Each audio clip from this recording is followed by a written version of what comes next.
Bien-aimés du Seigneur, loué soit Jésus-Christ et bienvenue à cet exercice spirituel hebdomadaire. Le passage de l'évangile de ce dimanche se divise en deux segments distincts.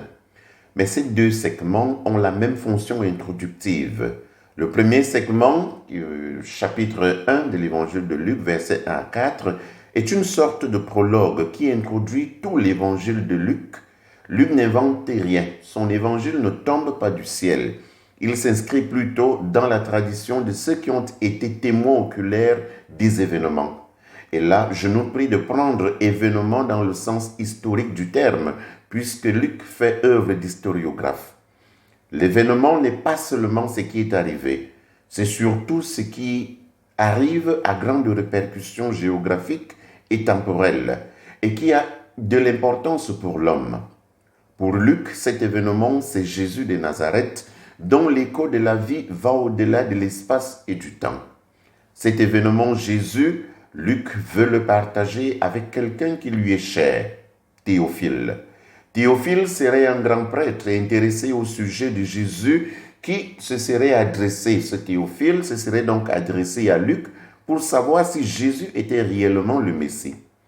Théophile est donc le chercheur de Dieu à qui Luc fait en 2 volumes une catéchèse pour l'approfondissement de sa foi. Théophile peut aussi être toi qui cherches Dieu, toi l'ami de Dieu, puisque c'est la signification étymologique de Théophile. Le deuxième segment, qui se situe au chapitre 4 des versets 14 à 21, quant à lui, introduit le ministère public de Jésus. En Luc, Jésus initie son ministère public sous la puissance de l'Esprit Saint qui le porte à la synagogue de Nazareth un jour de sabbat. Observons que Jésus ne se dérobe pas des prescriptions liturgiques qui l'ont fait grandir. Il rejoint la communauté de foi de son village pour prier et partager ensemble les saintes écritures.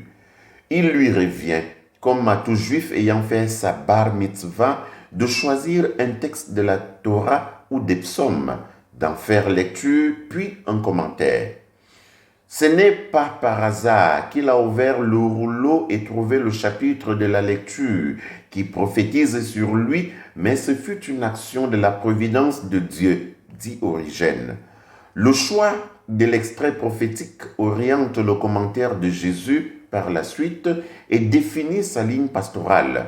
Jésus est l'accomplissement non seulement des prophéties, mais de toute l'écriture.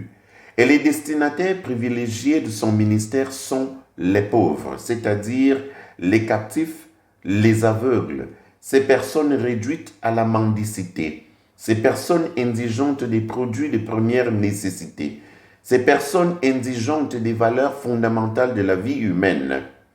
Précisons que le terme hébraïque qui désigne le pauvre dans ce cadre prophétique est anawim.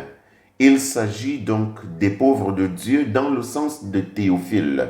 C'est pour eux que retentit cette bonne nouvelle de libération aujourd'hui. Aujourd'hui est avant tout une indication temporelle du salut. Aujourd'hui vous est né un sauveur qui est le Christ Seigneur dans la ville de David. Nous sommes là dans l'évangile de Luc, chapitre 2, verset 11. Aujourd'hui est aussi un attribut christologique. Jésus lui-même est l'aujourd'hui du salut dans l'histoire, parce qu'il accomplit la plénitude de la rédemption, dit Benoît XVI. En somme, le pauvre est cet ami de Dieu qui le cherche, qui reconnaît humblement son indigence, ses handicaps. C'est cet ami de Dieu qui ne se suffit à rien d'autre qu'à cette bonne nouvelle que lui apporte le Christ aujourd'hui. Aujourd'hui n'est pas le temps chronologique de nos montres et calendriers. Aujourd'hui est le temps favorable où Dieu fait grâce à son Théophile que tu es. Il lui fait grâce de ce qui l'opprime. Loué soit Jésus-Christ.